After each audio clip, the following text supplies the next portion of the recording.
Good evening, everybody, and thank you all so much for coming. It's great to see so many people here because I know people are so busy with various things. I'd like to start by thanking Jude and the Irish School of Ecumenics for co-hosting with us. We couldn't have asked for a more appropriate venue. And I'd like to thank Professor Ian Atack for his help in organising the event as well. A very, very warm and special welcome to Mr. Frank Aiken, son of Frank Aiken, whose legacy we're going to talk about this evening, and all of the members of the Aiken family who are here. It really is a great honour to have you with us. I'm not sure if any members of the Oireachtas are here. They were invited. We got lots of apologies. I know that today was a very, very busy day in both houses. Some of you probably don't know or haven't heard of Lex Innocentium before, so I thought I would just give a very, very brief account of what Lex Innocentium is.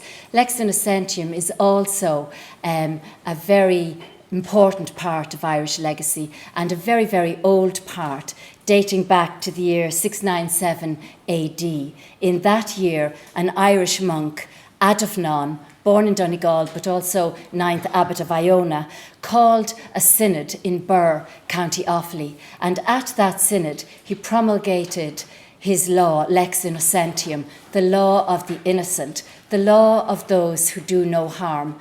And in his law, he declared that it was a crime in war to kill women, children, members of the clergy, and other non-combatants. His law was signed by 91 kings, chiefs, abbots, and bishops from all over Ireland, Scotland, and Northern England. They signed and guaranteed the law, the protection of the innocent. This was the first ever law of its kind that we know of in Europe, and for that reason it's often referred to as the First Geneva Convention. And just think about that, the First Geneva Convention, 697 AD, Ireland. What a piece of legacy we have here.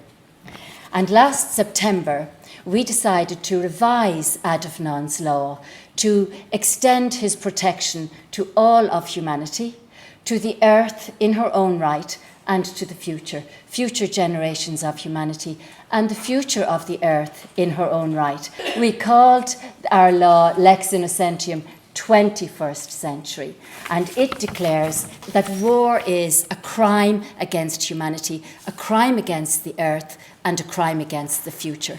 And we did this because of the horrendously destructive and indiscriminate nature of the weapons we now have at our disposal. We met in Birr to sign Lex Innocentium 21st century. 81 people signed the law on the day of its launch. Most of us were in Birr, and there was another group in Scotland and a group in England as well, replicating the original signatories of the original law. Needless to say, we're inviting people now to sign online, so you can become a signatory of Lex Innocentium on our website. And if you're not into going on websites and using technology, we have dockets here, and any member of the team will be happy to help you fill out a docket, and we'll register your signature for you on the website. Needless to say, we are extremely proud of Bresnihan. He was a remarkable man, given the times he lived in.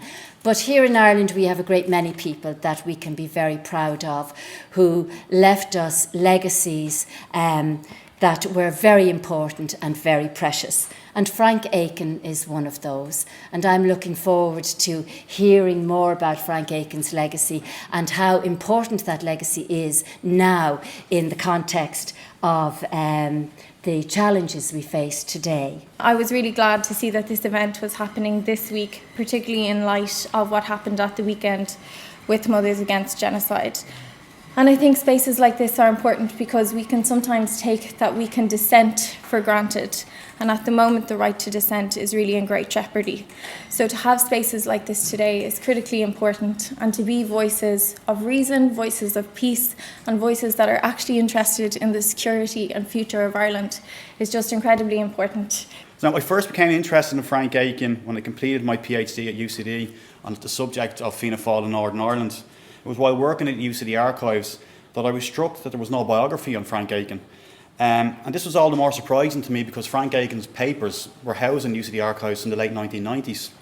Therefore, and here's a plug, when the time came around in 2014, myself and my colleague, Professor Bryce Evans, organised a conference at Liverpool Hope University. And stemming from that conference, we published this edited collection on Frank Aiken, Nationalist and Internationalist. And it was great at the time because members of the Aiken family came along to that conference. And Frank Aiken also wrote the foreword to this book. And by the way, I noticed in Hodges' figures earlier on, there is one copy of the book on the bottom shelf as you go in to the Irish section. So if anyone wants to run over after this event, you might be able to pick it up. It was only while researching around Frank Aiken that I remember conversations as a young boy with my father.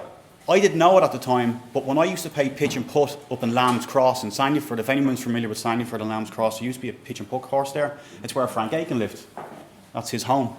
And Lamb's Cross is just there at the very back, the 4 roads. There was a pitch and putt course put in there, and as a kid I used to play pitch and putt. I remember asking my father, Dad, who lived in that big house? And he said, that's Frank Aiken.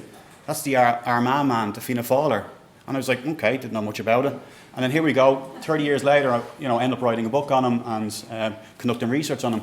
But it's also striking because at the time, if you see in the corner here, I have a windmill. There's also another caption here of Frank Aiken. There was a windmill that stayed, even when Frank Aiken had left the premises at his former home, that windmill stayed on top of the hill, or mound in Sandyford, and it was kind of a memory to Frank Aiken, because Frank Aiken not only was a politician, but he was an engineer, and he was really interested in gadgets and working with his hands. So he's a man, very much complex figure, and that's the kind of personality that I wish to get across this evening in my paper. So, as the title of my talk acknowledges, this evening I wish to focus on Aiken's contribution to Irish foreign policy during the late 50s into the early 60s. However, to understand Aiken's role on the international stage during this period, we first need to understand Aiken's experiences during the revolutionary period. Today, Aiken remains something of a shadowy figure, and in certain circles, a deeply unpopular one. Damagingly, his impressive fighting record is tainted by accusations of sectarian murder. In the Irish State Broadcasters RTE 2006 Hidden Histories documentary entitled Frank Aiken, Gunman Statesman, killings in the small Presbyterian community of Loughnevey were highlighted. And just to put this into context, during the course of the Irish War of Independence into the Civil War, a massacre took place in Loughnevey, just about a mile away from Newry, where 6 people were murdered. Innocent people, including an elderly couple. Now, it was alleged at the time that Frank Aiken's battalion were responsible for these atrocities, although Frank Aiken, there was no evidence to suggest that he was there himself, but people under his command committed these atrocities. But again, to put that into context, it happened the day before the outbreak of the Civil War in Dublin. And it was also in reprisal to some brutal murders that took place at the hands of loyalists, including the gang rape of a young woman. I'm painting that picture for you now because you have to understand those experiences that shaped Frank Aiken's worldview and the transition that he made from a gunman to a peacemaker, particularly at the United Nations in the late 50s into the early 60s. The poverty of Aiken's reputation is also a consequence of trends in Irish history writing, which for a generation or so peddled the tasty but simplistic dichotomy whereby figures associated with modern, liberal, free-trade Ireland were lauded as progressives, and I'm thinking here, for example, of Sean Lemass. Now, figures associated with rustic, backwards, Gaelic Ireland were dismissed as twee. Viewed as the Altadite of De Valera, Aiken was invariably placed in the latter category, and I want to show you tonight that's not true. So, a little bit about Frank Aiken the man and his background. Born in 1898, Aiken came from a sturdy Catholic nationalist family from Camlock County, Armagh, where he's buried. He was one of 7 children of James and Mary Aiken, 5 of whom survived into childhood. In the 1911 census of Ireland, his mother Mary's name appears as a property owner of over 20 properties in the area. His father James was a strong farmer, himself a substantial property owner and involved in local government. Mary's father also belonged to the world of constitutional as opposed to revolutionary politics. He was the alderman in Dublin, and he himself owned a number of properties in the Liberties. Aiken's first significant political action was his employment as an outrunner for the Kerry Republican Austin Stack during the 1917 Clare by-election. During this time in Clare, he stayed with Eamon de Valera. That's when they first met one another. It was a lifelong friendship between the two men, a relationship that has been described as symbiotic. The young Aiken subsequently threw himself into nationalist politics and was elected Secretary of South Armagh Sinn Féin organisation later that year. Now, I don't have time this evening, unfortunately, to talk about Aiken's involvement in the War of Independence and the Irish Civil War, but nonetheless, he played a prominent role during each event. Aiken, as you probably already know, opposed the Anglo-Irish Treaty of 1921, and in April 1923, he was elected as successor to Liam Lynch as the anti-IRA Chief of Staff. So, phenomenal figure of his generation in the military sphere. Fianna Fáil was established in 1926, and Aiken was a pivotal political figure within that movement until he retired in 1969. As founder of the Fianna Fáil party in 1926, Aiken was coming to embrace constitutional politics, even if he still denounced Ireland as that evil, divided country. We shouldn't forget as well, Aiken was a northerner, so he'd witnessed partition, the division of his country, and have remained very close to him throughout the rest of his life. In 1927, Aiken, along with his fellow party whips, that was Sean Lemass and Gerald Boland, were among the first of the Republican Party, that's Fianna Fáil, to enter Dáil Éireann, and in doing so, they gave their oath of allegiance to the British Crown, the very dispute that had caused essentially the Civil War. Now, within Fianna Fáil, the governments of the 1930s, de Valera appointed Aiken as, firstly, Minister for Defence. Now, he did that deliberately because Aiken, as a former Chief of Staff of the anti-IRA, was able to then bring the IRA attempt to bring the IRA under the apparatus of the Free State. After his role as Defence Minister, he was appointed as Minister for Coordination of Defence Measures. And if anyone's read the RTE blogs recently, there's a piece by my colleague Bryce Evans about his escapades with Roosevelt at the White House in 1941, which I don't have time to go into right now, but if people want to ask me questions, I can address it later on. He was also Minister for Finance in the post-war period, so 1945 to 48. And then, what I want to look at this evening, he was Minister for External Affairs, which is what we would refer to as Foreign Affairs, from 1954 to 57, and from 1957 to 69. So to this day, he remains the longest serving Minister for Foreign Affairs of the history of the state. So 14 years, it's an extraordinary career. So in June 1951, following Fianna Fáil's return to government after 3 years in opposition, Aiken was appointed Minister for External Affairs. And as I said, to this day, he remains the longest serving minister in that portfolio. Under previous Fianna Fáil administrations, de Valera had taken ownership of foreign policy. And that's something that harked back to the 1930s when de Valera himself was president of the League of Nations.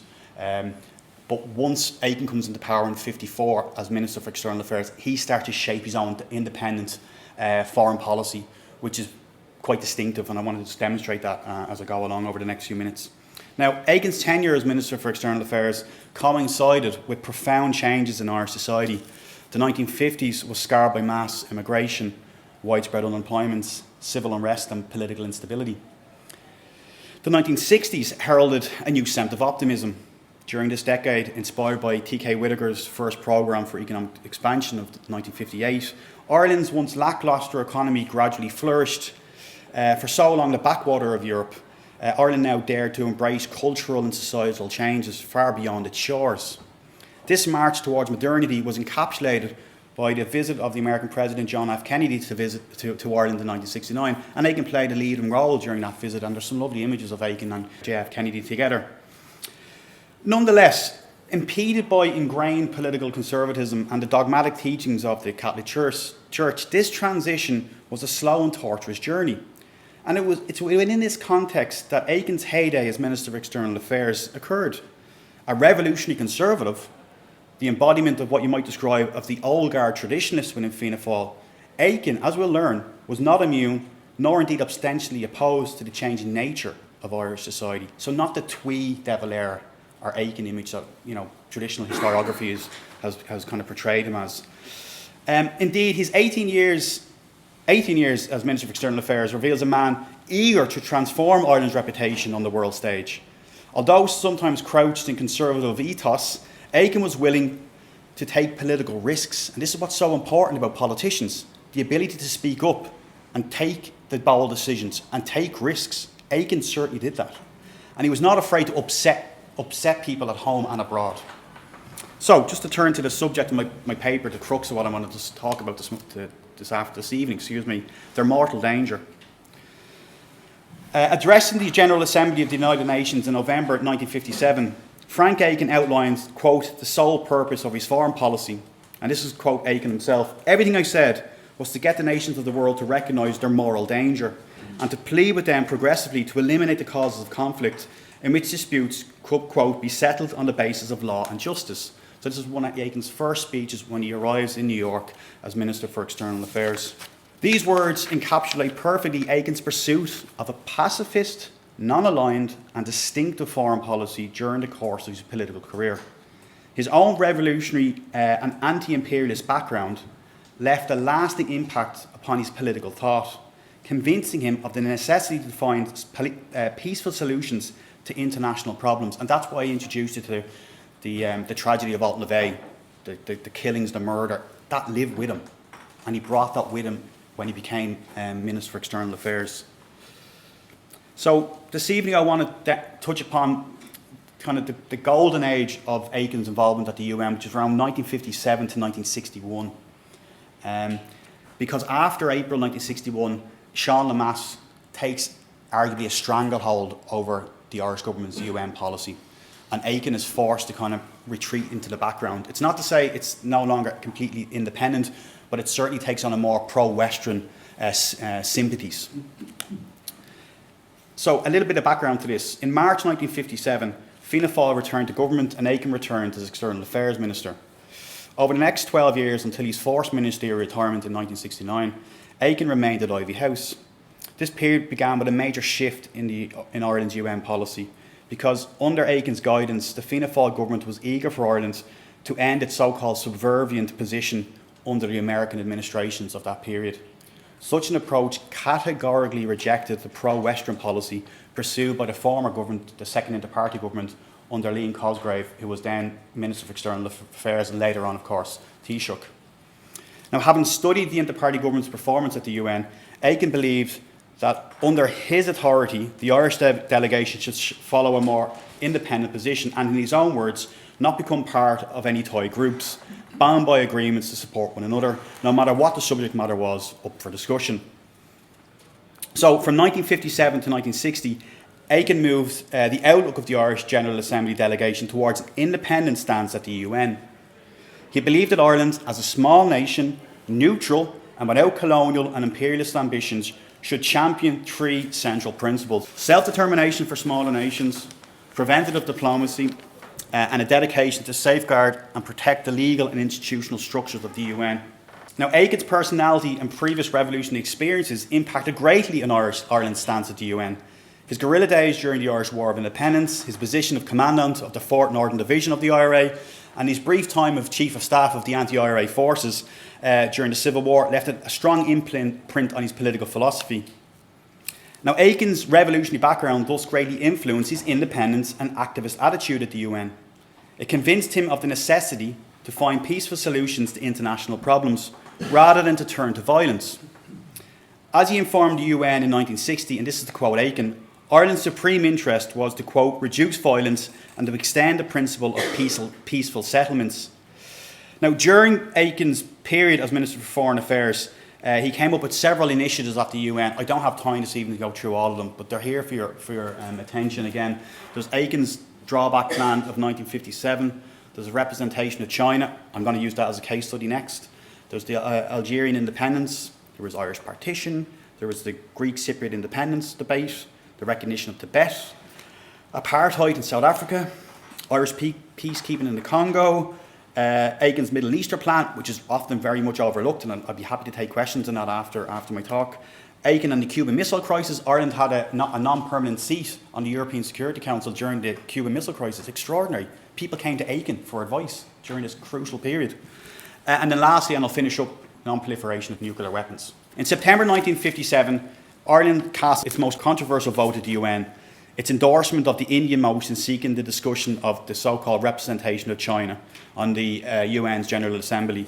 The motion proposed a debate on whether the nationalist government of Taiwan or the communist government of Peking should represent China at the UN. Now, the Americans backed the nationalist government, however, the Soviets backed Mao, unsurprisingly.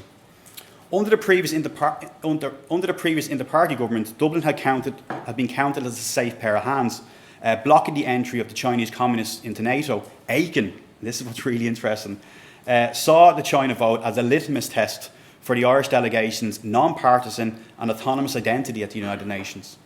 Although he emphasised in a speech in September 1957 that, quote, he had no sympathy whatever with the ideology of the Peking government, that Ireland despised the horror of despotism, he believed that the Assembly was entitled to have, quote, a full and open discussion on the question of representation of China at the Assembly.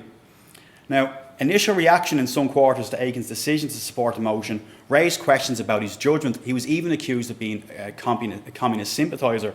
I came across one fascinating letter in his papers from a concerned resident in Ireland, Sheila Leonahan, who said Aiken's actions had, quote, scandalised Catholic Ireland at home and abroad. It gets worse. The Americans were furious on learning of Aiken's decision to change his stance on China. Behind Aiken's back, the American ambassador to the UN, Henry Cabot Lodge, and John Foster Dulles, who was the American Secretary of State, vigorously campaigned for Ireland to reserve its decision. According to Lodge, Aiken was, quote, going nuts. Unbeknown to Aiken, Dulles even asked Cardinal Francis Spellman, Catholic Archbishop of New York, to convince the Irish to alter its vote. His Eminence put a call through to the Irish Consul General in New York in order to make his views crystal clear. Quote, tell Aiken, if he votes for Red China, I'll raise the devil. Good old Aiken, didn't listen. By the turn of the 1960s, in line with Lamasse's pro-Western postures, Ireland's attitude towards the China vote did modify, and that's partly what I said about Lamasse taking on more responsibility. But just let me finish then on the final case study, and the most important for tonight's conversation, non-proliferation of nuclear weapons. At the 12th session of the General Assembly in September 1957, Aiken first spoke out in favour of general disarmament. The following year, the central themes of Aiken's speeches at the UN centred on non-proliferation of nuclear arms. It was then referred to as non-dissemination. This was a shrewd move, deciding to focus on one particular aspect of disarmament, non-proliferation, rather than becoming consumed by mammoth topics of international proportions. In October of 1958, so the following year, at a gathering of the First Committee's General Disarmament Debate, Aiken proposed a draft motion calling for the establishment of an ad hoc committee to study the dangers inherent in future dissemination of nuclear weapons. So Aiken championing this cause well before anyone else was doing it. When the vote was taken, Aiken's resolution was rejected out of hand by the French, the UK, the Americans, and of course the Soviet Union. Although disappointed by the rejection of his 1958 resolution, Aiken did not concede defeat. And over the following years, the Irish delegation continued to push the non-proliferation issue up the pecking order of the UN's General Assembly. And by this time, Aiken's ideas concerning the urgency of stopping the spread of nuclear weapons had gained ground even among previous sceptical countries. In 1961, Aiken sponsored the so-called Irish Resolution, that's Resolution 1665. To Aiken's delight, the resolution was adopted by the UN General Assembly on the 4th of December 1961. The first such resolution to be adopted concerning the problems of non-proliferation of nuclear weapons. Frank Aiken led this initiative. The adoption of this resolution by the First Committee and subsequently by the plenary session of the UN Assembly in 1961 marked the beginning of a long process of several years of further negotiations, leading to the signing of the Nuclear Non-Proliferation Treaty in 1968. And there's Frank Aiken signing the treaty. This treaty was agreed by the two superpowers, America and the Soviet Union, though not by the French and the Chinese. Aiken's contribution was recognised in the Nuclear Non-Proliferation Treaty signing ceremony in Moscow in July 1968. On the invitation of the Soviet government, Aiken was the first signature of this version in Moscow. Again, extraordinary times. Although this treaty was the result of bilateral negotiations between the Americans and the Soviets, Aiken's single-mindedness and committed pursuit of the cause played a crucial role in keeping the issue alive. The ratification of the Nuclear Non-Proliferation Treaty dramatically enhanced Ireland's and indeed Aiken's international profile, signalling the country's confidence on the world stage, helping to free itself from the negative stereotypes associated with its Irish foreign policy in the aftermath of neutrality during the Second World War. And I'm happy to take questions on Irish neutrality as well later on. So in recent years, Aiken's commitment to non-proliferation of nuclear weapons has been acknowledged by the Irish political class. In 2012, the former Taoiseach Minister for Foreign Affairs, Eamon Gilmore, noted in the Dáil that, quote, "It is important that the international community continue with this critical work. which was launched by Frank Aiken in the late 50s and which has given Ireland special prominence in the international efforts to eliminate nuclear weapons. In words which would no doubt have pleased Aiken, Gilmore was at pains to assure the House that, quote, the non-proliferation of nuclear arms will remain a top priority for this government. So just let me conclude, if you will. How does one assess Aiken's period as Minister for External Affairs? Despite the positive aspects of Aiken's legacy, and there's many, his contribution to Ireland's international reputation is blemished by examples of an unwillingness to upset American sensibilities, and this is particularly under the Lamass era, post-1961. One good example would be his reluctance to get involved in the Vietnam War, and also refusing RTE to send camera crews over to Biafra in the Nigerian Civil War at the time. However, despite such criticisms, Aiken's contribution to Irish foreign policy at the UN deserves particular praise.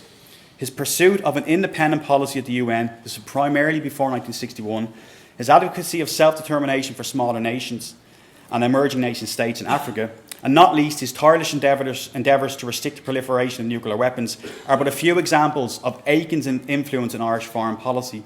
And I'll just finish on this quote.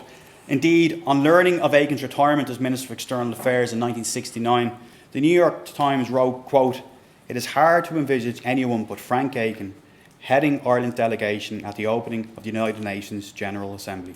My understanding is that I was invited to speak this evening because of an article that I co-wrote about 3 weeks ago in the Examiner with Rory Rowan, who's sitting here, a colleague, and Patrick Brodie, who's the co-author of the book. And in that article, we basically were responding to a situation that we identified, and I'm sure many people share, which was that there seemed to be a kind of a coordinated campaign to undermine Ireland's neutrality, to push for removal of the triple lock, to push for a general move towards militarisation, as is happening across the EU. And that was being pushed by the government, but it was also being supported by national media, legacy media, and certain academics who get platformed quite a lot in that media. And for many people in the room, that's not very new. It's been happening. We could call this a kind of a revisionist current in Irish society that has been prominent for at least 30 years. But it has become more prominent and aggressive and important, I think, since October 7th. And this isn't just about neutrality, it isn't just about war, it's also about Palestine. And I think for those reasons, then, it becomes particularly important to think about Ireland's anti-colonial internationalism and the histories of those anti-colonial internationalism, to push back against that revisionism. Because I think one way of characterizing that revisionism is an effort to undermine or sideline our colonial experience, our colonial history, and more importantly, our anti-colonial struggles, and the way in which those anti-colonial struggles and anti-imperialist struggles link us with other countries who have gone through that. One of my favorite examples of this kind of remembrance is this memorial in Mayo, which I've been to, but not on the famine walk, which happens every year, organised by AFRI. So this is a dulloch, which is between Louisburg and Delphi Lodge. The walk and the monument commemorates a terrible event in 1849 when a number of people were forced to walk from Louisburg to Delphi Lodge, which is about 20 kilometres, to beg for poor relief. This was during the Great Hunger, the famine. And they didn't make it, and many of them died on the side of the road by that lake where the memorial is. And every year, I think since 1988, there is a walk to remember that, but also to link it to struggles in other parts of the world, Central America, South America, Palestine. And in 1994, Karen Guerin, who was one of the Dunnes Stores strikers who refused to sell South African goods, the boycott, she unveiled the monument. And on the back of it is a lovely line, which I think is in the spirit of this, is my talk, to commemorate the hungry poor who walked here in 1849 and walk the third world today. And there's something about how that monument connects histories and places that are quite distant, but brings them together. And I think that hopefully the little bits and pieces I'll say in the next 10 minutes or so about Frank Aiken, somewhat indirectly, some directly, are kind of moving towards that.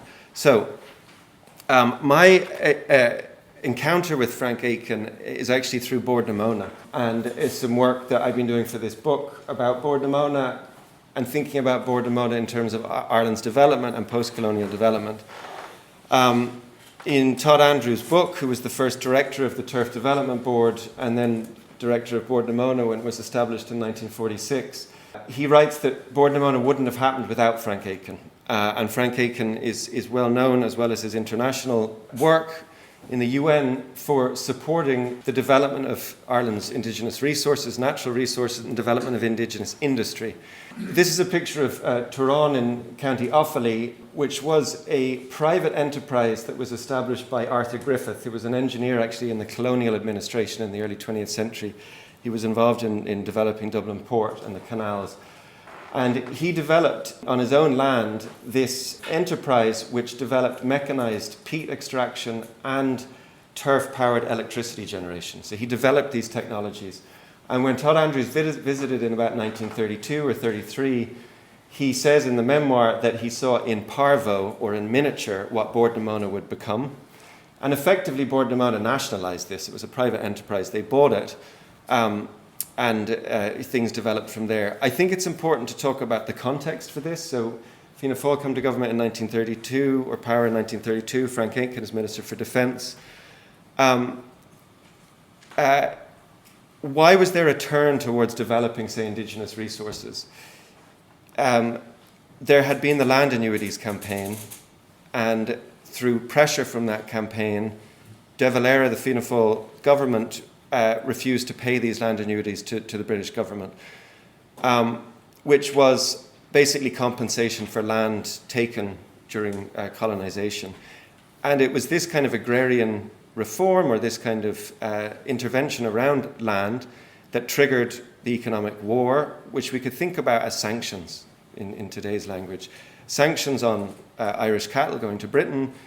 And then there was tariffs, again a very of the moment term, on coal. And so there was an economic war, but that economic war, when I was taught it for Leaving Cert, it just seemed to be like De Valera sort of instigated this economic war.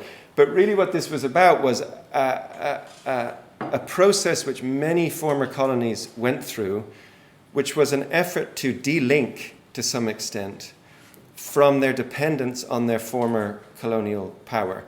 So there is flag independence, political independence, or formal independence, but that doesn't translate necessarily into economic independence. And in Ireland is a very good case where in the 1920s, the Cumann na Gael government very much maintained the status quo in terms of Ireland's relationship to Britain and its subordinate position in relation to Britain.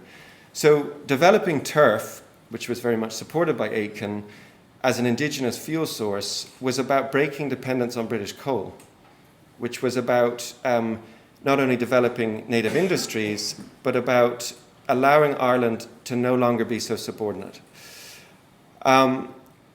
And how it came about was very difficult. So in the early 30s, there was only hand-cut turf, really, in the western regions of Ireland. It hadn't at all been industrialised. There wasn't even a market for it. Coal merchants had monopoly over the energy market. And when the Turf Development Act came in 1936, which was Sean Lemass was Minister for Industry, there was a lot of pushback against it. I mean, it was seen as, even though it was a very minor in terms of the act, one of the things that caused most controversy was that coal merchants had to sell a certain amount of turf for every unit of coal that they, or a certain amount of units of coal that they sold. And this intervention in the market, this kind of compulsion on coal sellers, was seen as, by Fine Gael, as a sort of a form of communism.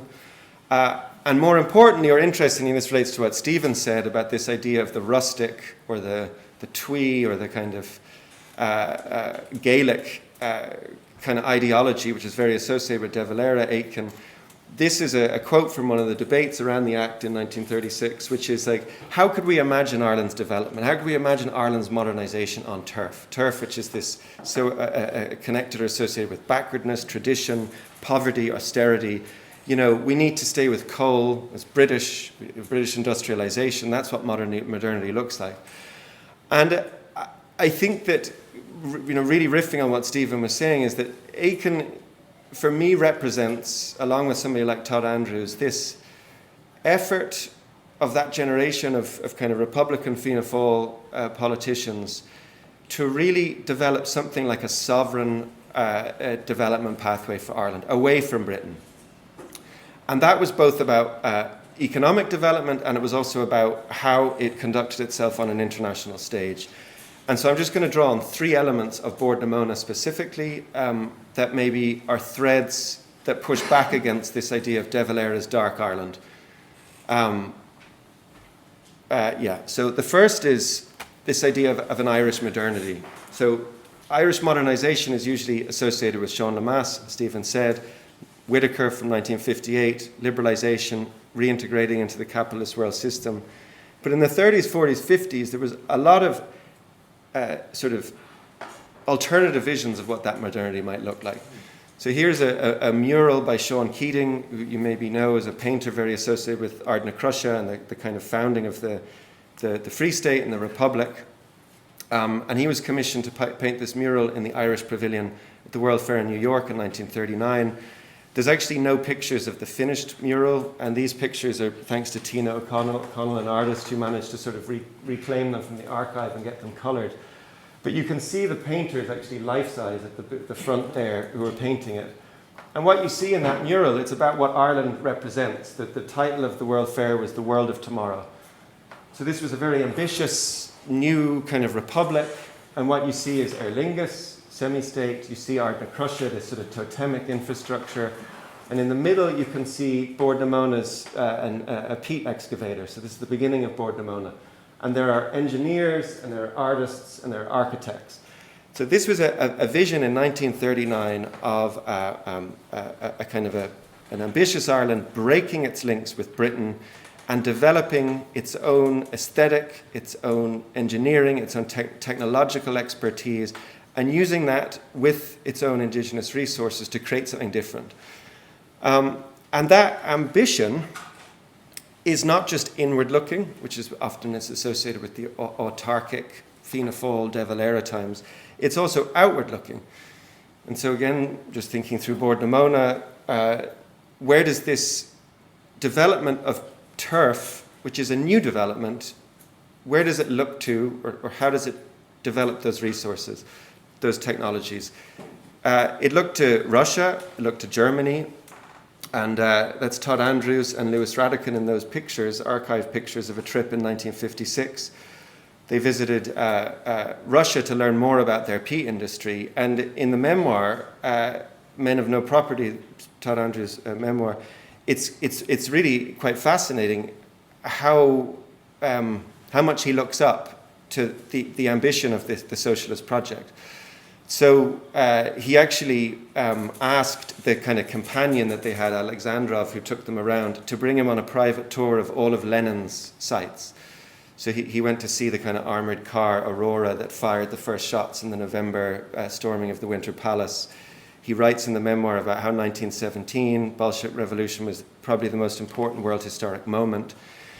And these are sort of new networks that Ireland is developing with other countries that are not along the former lines. They're not Britain, but they're also not the US at this point. They're looking to different places. 1954, Ireland had the first international peat symposium. 15 countries came. So it was about Ireland in a short period of time was showing that it was developing this kind of expertise. And then the final element of Bord na Móna and this project was about social development. It wasn't just about indigenous fuel, it was about what that led to. So this is one of Frank Gibney's villages. He was a modernist architect hired by Bord na Móna, by Todd Andrews, to build 6 villages for Bord na Móna workers across the Midlands. This is at a time where there was mass immigration. Ireland was very poor. But in the Midlands, you had some of the best housing that could be built for workers, and inward migration coming from Donegal, from Kerry, from Cork, Clare, not getting on boats, but going to the Midlands and setting up lives there. And Aiken, just to try to bring it back to Aiken, was always a strong defender of Bord na Móna. And interestingly, Bord na Móna and ESB were not the same. They had different types of politics. ESB was often, Todd Andrews referred to it as the Free Staters. They didn't have the same ethos, the same commitment to some of these elements. And in 1956, there's an argument about Bord na Móna workers being let go, and ESB saying that turf isn't that efficient. They want to buy coal, they want to buy oil. And Frank Aiken says, do you really want Ireland's electricity needs to be dependent on the importing of coal and oil? rather than our own fuel source. And again, this isn't what this is about, but I think it has resonances with the present moment. Okay, so trying to link this with Frank Aiken and also the internationalism. Part of, I think, Frank Aiken's commitment to multilateralism, to peace, as Stephen outlined, was also about thinking about how Ireland could help developing countries. So countries that were also decolonizing, going through the process of decolonizing. What we could talk today, South-to-South cooperation or South-to-South collaboration. And so here, in the context of a Dáil debate about the financing of the UN, which was coming under a lot of stress, particularly after the crisis in Congo, Frank Aiken talks about the financial necessity of supporting the UN, but also about how Ireland is supporting countries to develop within the context of non-alignment through training Nigerian marine engineers, by sharing expertise with Pakistan in a way that is done in the spirit of multilateralism and international cooperation and solidarity. I think that is a really important part of this too. So I'm going to try and wrap up quickly. We've got about 2 minutes. I just wanted to touch on then this shifting period because it echoes or emphasizes what Stephen was saying. Late 50s, early 60s, there are shifts happening. JFK comes in 1962. We've heard about that visit. And that visit of JFK is a few years after Whitaker's report on economic development, which is a shift away from this more sovereign national development, indigenous industry, towards opening up to foreign direct investment, very much supported or pushed by the US in the context of post-World War II reconstruction. But one visit we hear less about was in 1960. So Kwame Nkrumah, president of a newly independent Ghana in 1958, the first place he visited, state he visited after gaining independence was Ireland.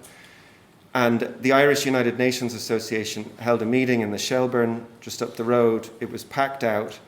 And in that speech, he says, I wish to pay tribute to Irish leaders of the last century, making this connection, not just the historic connection, but that this collaboration, this support, this solidarity needs to continue now. 1965, he wrote his famous book on neocolonialism, which again is about this idea that once we get flag independence, that does not mean economic independence, that there are ways in which we continue to be dominated through forms of unequal exchange and trade and debt. Okay. 1957, again, a Dáil debate, and this is where I'll bring it right up to the present. The decision or the vote on China to support India's proposal to have a discussion about China taking up its seat or joining the assembly. The response by a Fine Gael opposition minister is very telling because it's pointing to this idea that it's not all right for you to take up these positions on an international stage because they will affect our economic position. As in, as we are looking to attract foreign direct investment, particularly from the US, we can't upset them through what we do on an international stage. So this idea about disturbing our friends, for example. So now I'm going to fast forward to the present. So 40 years of a model then of Irish development that has been all about attracting foreign direct investment, particularly from the US, also integration into the EEC and EU, has led to a situation like this. So this is a headline from today's newspaper where these contradictions are becoming more and more clear to us, where a decision to pass a very popular bill that was first initiated in 2018 and is in compliance with international law can't even get through the Dáil. And the reason it's not getting through the Dáil, and it's very clear, it's been said, is because what it might do for our relationship to US FDI and tech companies, and that is also linked to Israeli tech. And what we might call this is the wages of empire, of how Ireland over 40 or 50 years, through its economic policy, has also aligned itself with empire at an international or global stage. And what's interesting about this moment is these things are fracturing in all sorts of ways, and I don't know what the Liberation Day tariff decision was, but this question of Ireland's economic model, these questions about our alignments, whether through Palestine, whether about war, joining military alliances, they're all coming to a head. And I'm going to leave it with this line. I mean, we could choose any lines because Frank Aiken was a very eloquent, I think beautiful writer in his speeches. But these questions are amazingly more relevant today than they were in 1957.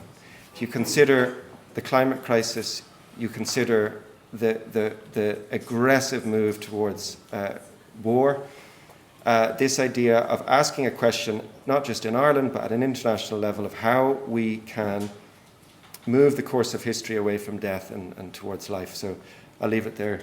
An enigmatic thought I'll just leave floating in the air, that we perhaps think about our problems far too much in terms of time and not enough in terms of space.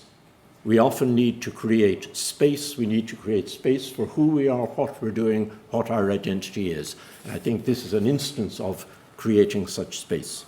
I want to talk, as I said, about 3, possibly 4 people with Frank Aiken right in the centre. The first person I want to mention is someone that's the front cover of an excellent biography of Louis Bennett by Rosemary Cullen Owens. You'll find a lot about Louis on the AFRI website. We commemorate her every 7th of January, her birthday, and she was an extraordinary figure in Irish society and in the pursuit of peace in Irish society. She succeeded her friend Frank Sheehy Skeffington when he was murdered in Easter week. She became editor of the Irish Citizen, and her watchwords were feminism, peace, and labour. She was quite ready. She worked through the First World War, against the First World War, with the Women's International League for Peace and Freedom. And at the same time, she had no hesitation in, among the other nationalist leaders, she was a keen pursuer of national independence. She had no hesitation in opposing militarism and warning people about the dangers of violence and militarism. Clearly, they respected her, because there's one thing about Louis Bennett that connects her closely with Frank Aiken, and that is that only one person, probably could have been, but certainly only one person was, on both the delegations that went to the different sides in the Civil War. That person was Louis Bennett. The Civil War that Frank Aiken in many ways tried to prevent, and indeed managed to sign off when he succeeded Liam Lynch. Louis Bennett would not allow me to come to any meeting, let alone a meeting on these topics, without expressing the concern for a radical investigation of the events of last Monday, and she would see a very close connection between her work for feminism, for peace, etc., and the work of the Mothers Against Genocide, which Katie has mentioned. I simply want to strike that note, which she would want me to strike. As I said, Frank Aiken tried to head off the Civil War. Frank Aiken signed off the Civil War. And that, as Stephen particularly has said, fed hugely into his amazingly internationalist work in the United Nations. And we've had a good account of that. I'm not going to back over the points. But I want to say something about the year in which Ireland joined the UN, the year 1955. That was a year, by the way, in which Ireland incurred obligations under international law, under the UN Charter, which were merely recognised by the Triple Lock in 2002. Those obligations cannot be weaseled out of, but the proposal to get rid of the Triple Lock, and we've badges for people who support our campaign there, the proposal to get rid of the Triple Lock is particularly worrying, A, because it's a radical breach of public trust with the people, and B, because it's a clear statement of intent and readiness to breach international law. That's why the Triple Lock matters. Now, That year, 1955, when we incurred those obligations, was the year the Warsaw Pact was signed, the year the neutral and non-aligned movement got going, the year of the publication of the Einstein-Russell Manifesto. What Einstein and Russell said in 1955, I'm not going to read it out, people can have a look as I speak, but it said to me everything that matters about neutrality. It's not a matter of how you feel, it's a matter of whether these problems can be solved by war. And in interventions which have already been mentioned, Frank Aiken channeled exactly that message to the General Assembly in September 1957. He said, we must have before us the prospect of a Third World War. These problems cannot be resolved by war. In relation to something both speakers have touched on, and I think is absolutely central, I want to mention also a slight tendency in a wistful way to patronize the memory of a certain generation of public servants, and particularly the memory of Frank Aiken. It's patronized by, for example, a leading figure in Irish foreign policy, I don't need to name names, who in a discussion I was in talked in very positive terms about the work of Frank Aiken. And then this person who'd been involved in the peace process here and had been involved in the UN here said, but maybe that was just a small country saying what should be done. And something broke in me with those words. It resonates in my head and in my heart. What on earth is wrong with a small country saying what should be done, particularly a small country that puts its words into action through initiatives such as Stephen has brought us through, and is prepared to put its citizens on the line. I'm old enough to remember the sorrow and pride of the Congo, the Niemba funerals, and I was and remain so proud that citizens, fellow citizens of mine, wearing the uniform of genuine defence forces, not Ireland's special operations forces and what's being touted and developed now, but wearing the uniform of Irish defence forces, donned the blue helmet and were ready to go abroad to stand against violence, not to promote violence. I can understand why that memory is often patronised. It's patronised not because it's old-fashioned, but because it is a clear and present danger to the informal and furtive refashioning of Irish foreign and defence policy that has happened. A couple of points more I want to make, and then say something about Erskine Childers. We were congratulated around the time of the forum by the carefully selected chairperson of the forum, Dame Louise Richardson, on how Ireland's view of the world had expanded. Now, I want to make the point that compared to Frank Aiken's radically internationalist approach to the whole spectrum of politics, quite clearly Ireland's focus has narrowed. It has narrowed both in scope and in topic. Don't listen to peacenik lefties like me. The Royal Irish Academy, who produced the wonderful documents on Irish foreign policy, have produced that book, Ireland, A Voice Among the Nations, and they make it quite clear Ireland's priorities were changing. It's not a question of being in or out of the EU. It's a question of how we have been in the EU and how we have silenced our voice as the first neutral nation to join the EU.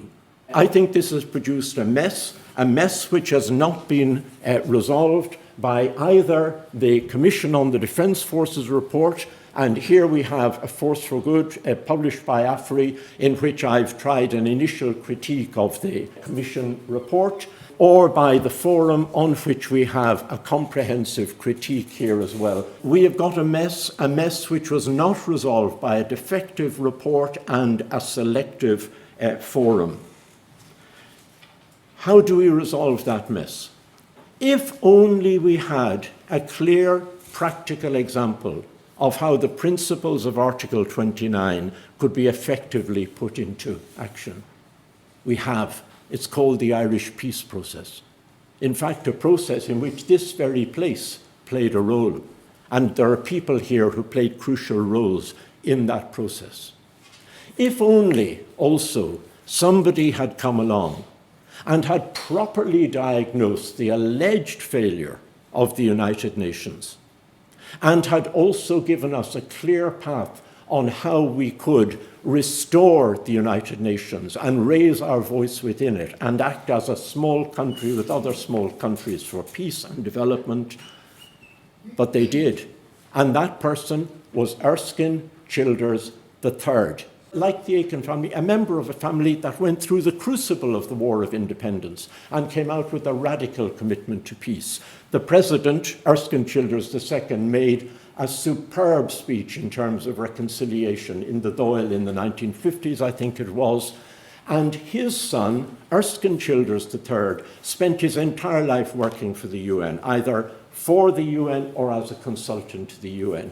He was invited by the Irish government to come and make a presentation on the preparation of, I think it was the first ever white paper, the 1996 white paper on foreign policy. I've written a little article on his address in University College Cork at the invitation of the Irish government. He clearly analysed the grip, the lock, which he said a small number of industrialised countries had got, the hold they had taken over the UN, and diverted it from its charter and its mission.